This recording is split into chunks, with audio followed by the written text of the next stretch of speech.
outward appearances, there would seemingly be very little difference between the bias-ply tire that's been used on Indy cars for years and the brand new Radial tires that have just been introduced on the IndyCar circuit. But if you're to take a pair of these unmounted tires and actually feel them, you can distinguish a very slight difference. The bias-ply has much more give in this part of the tire as opposed to the Radial. Very, very stiff, very firm, very hard.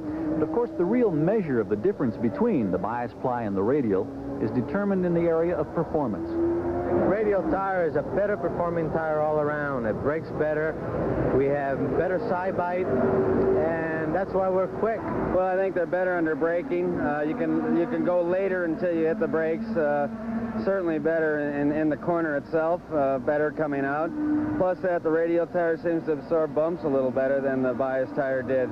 Let's take a closer look now at the actual construction of one of these new Radials. If we were to dissect one of these tires, we'd see that the belts or cords run straight across the tire, side to side, and that an additional layered belt of fabric has been placed between the plies and the outer covering or tread. In the conventional bias-ply tire, we can see that the cords cross the tire at an angle, resulting in more tire squirm. The new changes in design account for more stability, better grip, and reduced heat buildup. Goodyear engineers closely monitor tire performance for every team during each practice session, as well as the race itself.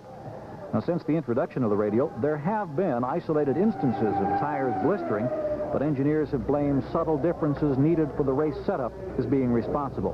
They're convinced that in addition to better performance, the new Radials will also be safer, since there'll be less danger of punctures. A final note relating now to Radial tires. The element of secrecy and the security measures that have been taken to protect this very costly high-tech industry is such that each one of these tires has been individually numbered, and every race team checks them out on an individual basis. And once the race is over, they'll all be checked back in. And every one of these tires is then accounted for, will be shipped to Goodyear headquarters in Akron, Ohio, where they'll all be shredded and burned.